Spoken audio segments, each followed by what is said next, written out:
Amis des batteries au plomb, bonjour. Alors les batteries au plomb sont encore beaucoup utilisées, principalement dans les véhicules, mais pas que. Par exemple, dans les installations solaires, pour les clôtures électriques, c'est encore souvent le type de batterie qui est le plus utilisé. Alors justement, parlons-en des clôtures électriques. Comme j'ai déjà dit, ma femme est éleveuse de chevaux, et donc elle utilise énormément de clôtures électriques alimentées par des batteries. Et pour elle, c'est assez vital d'avoir des batteries en bon état et qui fonctionnent correctement.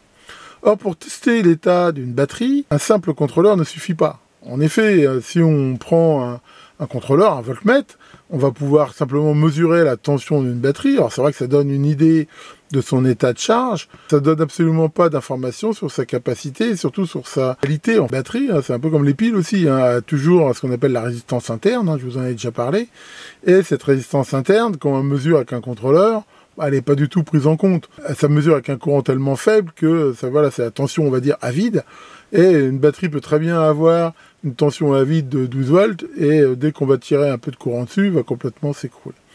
Donc c'est important éventuellement d'avoir un appareil qui va permettre d'avoir de meilleures idées de ça. En même temps, surtout dans le cas d'utilisation dans les automobiles, par exemple, ou de recharge, ça peut aussi être intéressant de regarder la qualité de la charge, de regarder comment elle va se comporter lors du démarrage, et ainsi de suite. Or, pour ça, on trouve maintenant donc des petits appareils qui sont, on va dire, dédiés au test des batteries. Et comme ma femme voulait à tout prix avoir un appareil qui permettait de connaître justement la qualité de ses batteries, j'ai craqué pour ce testeur de la marque Tooltop, qui existe sous deux formes. Il y a le Tooltop 2201 et le 2202. Le 2201 a quelques possibilités en moins. Celui-ci, on va voir, il offre aussi de pouvoir mesurer la température ou des choses comme ça. Donc voilà, je l'ai reçu, donc on va le découvrir ensemble. Donc on reçoit un manuel en anglais. Et ici, l'appareil dans cette sacoche ici. Donc si on l'ouvre, voilà. On voit ici l'appareil que l'on peut sortir comme ça, voilà.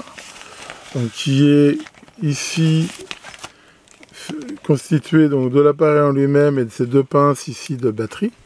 Alors ça utilise ce qu'on appelle des mesures Kelvin, c'est en fait normalement dans le fil il devrait y en avoir deux, de façon à ne pas prendre en compte la résistance des fils.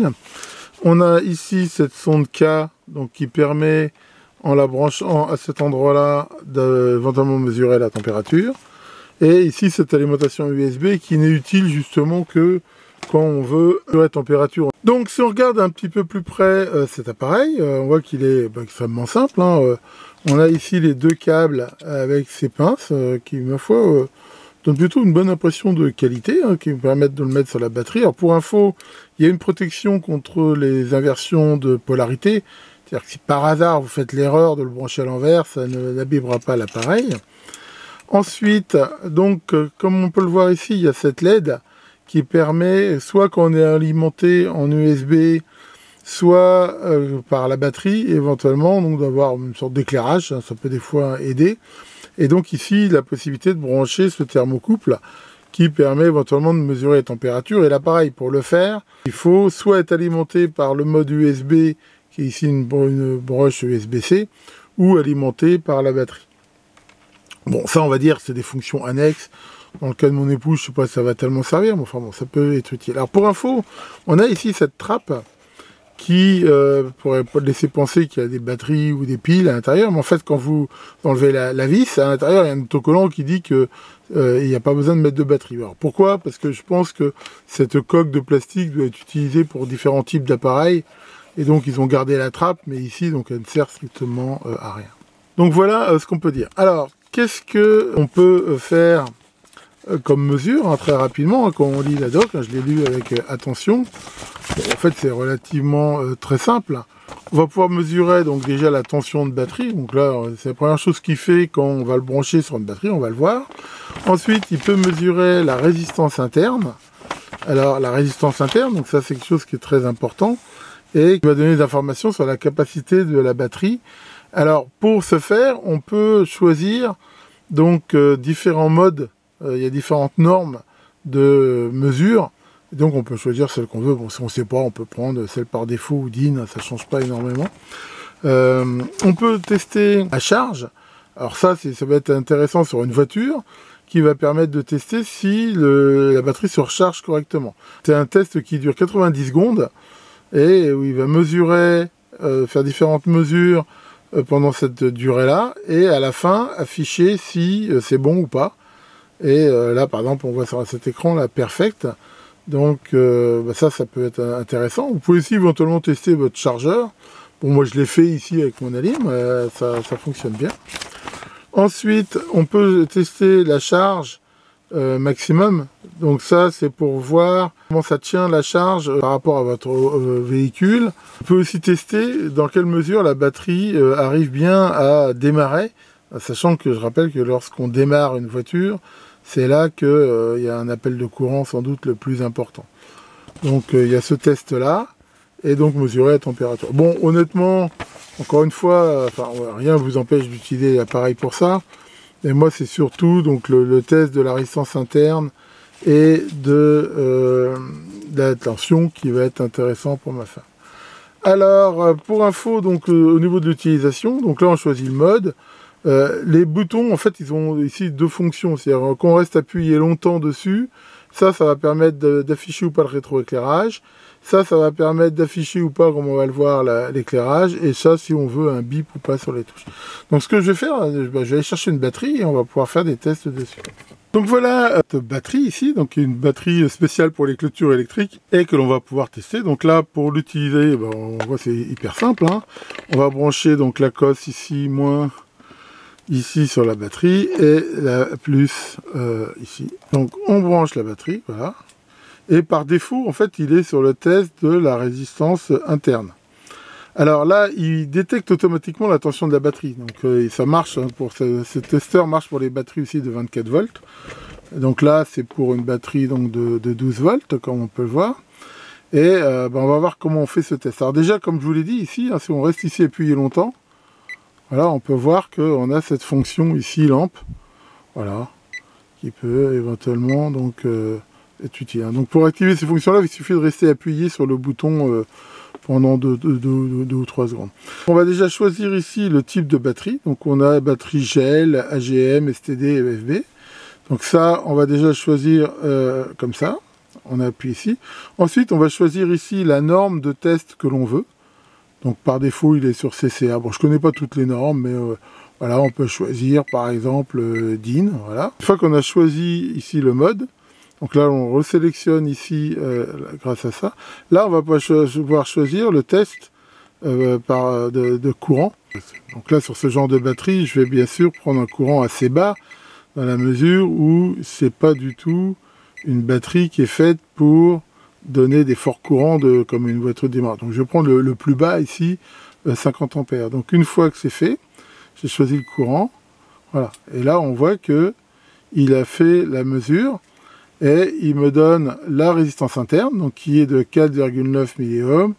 Et ici le SOC est 100%. Donc là il marque perfect. C'est-à-dire que cette batterie, elle est très bonne au niveau de la résistance interne. Ici, et me donne aussi ce truc là, le SOH, qui est aussi très très bon, qui va me donner une idée de la qualité.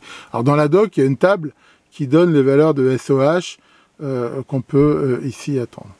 Donc ça prouve quoi? Ça prouve que cette batterie, elle est tout à fait correcte. Donc voilà, on voit que c'est un test qui est, ma foi, assez facile à faire. Donc là, ça c'est la test de la charge. Alors on va le faire. Je vais utiliser mon alimentation de labo comme chargeur. Donc là, je règle mon alim avec une limitation de courant de 2 ampères, une tension de l'ordre de presque 15 volts. Et donc, je vais brancher ici les cosses. Donc le plus sur le plus, le moins sur le moins. Voilà, donc là, on peut voir que je charge là avec ma limitation de courant donc à 2 ampères. Et pour lancer le test, là, pareil, on va lancer ici P1, voilà. Et là, on voit qu'il y a un décompte qui se fait. Là, c'est marqué %, mais en fait, c'est le pourcentage d'avancement du test. Donc là, comme on l'a dit, c'est 90 secondes. donc le système donc test. Donc là, il affiche la tension de charge. Donc voilà, là on voit que on arrive quasiment à la fin du test. Et toc, il affiche là maintenant le résultat. Et donc là, il dit que c'est bon. Pourquoi? Parce que la tension de charge est supérieure à 13,2 volts. Donc là, si on a lancé ce test-là sur une voiture dont le moteur tourne, par exemple, ben, ça indiquera que la charge de la batterie se fait ici correctement.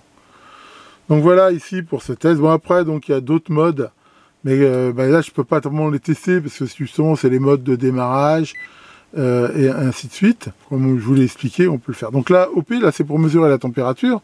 Alors bien sûr, c'est pourquoi ça fonctionne pas, parce que la sonde n'est pas branchée. Donc là, je vais la brancher. Donc là, il y a une polarité qu'il faut bien sûr respecter sur le thermocouple. Hein. Je vous renvoie sur ma vidéo sur les thermocouples. Il m'affiche ici la température qui, ma foi, est bonne. Alors, pour info, on peut l'avoir en Fahrenheit. Bon, c'est pas très utile pour nous. Et on peut aussi éventuellement recalibrer le bignou si on veut. Voici donc pour la revue de cet appareil qui, ma foi, est plutôt très bon. Je lui donne plutôt une bonne note. C'est simple d'emploi, c'est assez puissant. Et globalement, la qualité est plutôt bonne. Bon, après, où je m'interroge un peu, c'est que donc il y a deux modèles. Il y a le ET2201 et le 2202. Ce qu'apporte le 2202, qui coûte pas énormément plus cher, on va dire. Je crois que, enfin, il n'y a pas plus de 5 ou 6 euros, je crois, de différence entre les deux. Bon, c'est quand même des fonctions qui sont pas forcément utiles. Bon, ok, il y a cet éclairage. Il y a le test de la température. C'est vrai que des fois, dans un moteur, ça peut être intéressant, mais enfin bon.